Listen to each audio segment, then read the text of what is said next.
Alright, I just heard from my friends. They're running a little behind me, so I think I'm going to go ahead and start on the trail, go to the east side, and try to find the first cache that I looked up on geocache.com. It's a large size ammo can, and I hope to find it. Like I said, it's been 2 years since anyone has found it, so it could be that it's not there anymore, or it could just be that it's so well hid.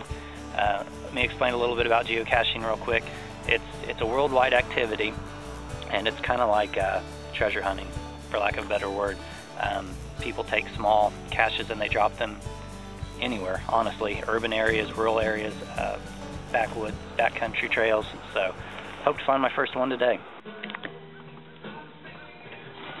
Alright, the first thing that I carry is I usually have a map of the area that I'm hiking in a waterproof container on the outside.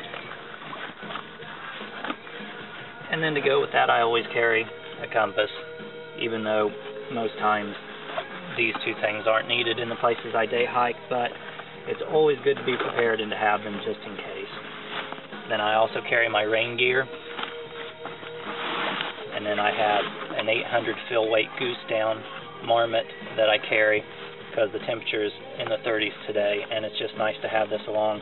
And the great thing about goose is this jacket, it'll even compress down further than this if I wanted it to, but it is definitely warm for the weight ratio.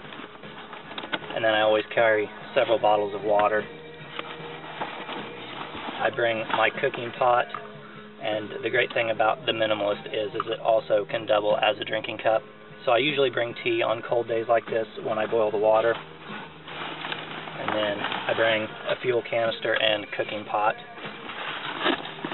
And of course I have my MSR pocket rocket stove that I use with the container of fuel.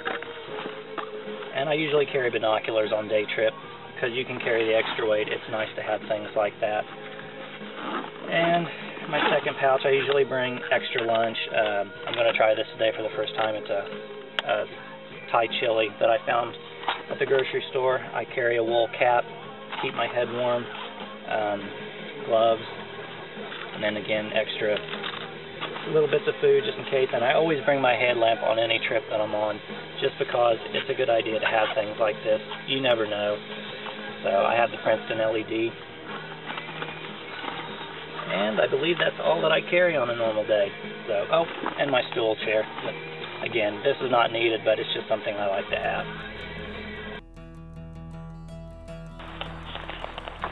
Most geocaching is done with personal GPS units. You just enter the coordinate to the cache, and you follow the GPS until you find it. I'm going to do it a little old-fashioned way, the orienteering. I found the coordinates and put them down on my map, and I'm going to try to find them that way. A lot of times on the websites they'll give clues as to where they're hidden, so make it a little more exciting than just following GPS right to it.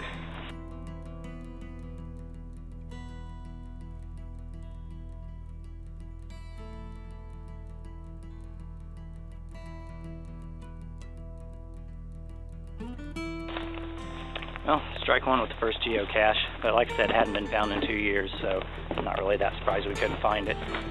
Heading around to the east side of the lake. This one was found 3 months ago, so hoping better chance of finding that one.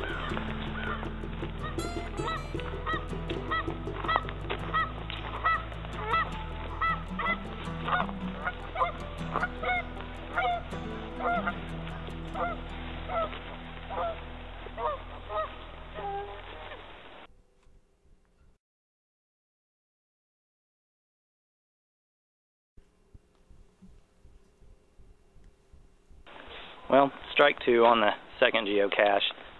It's okay though. This was our first time out trying this, and we scoured the entire area here, and I'm certain it's the right area because I've used a map for several years, and could be it's just gone, somebody's taken it. Could be just harder to find than I anticipated, but we're going to call it a day because we're starting to lose daylight, and we've probably got another 2 or 3 miles to hike out. So.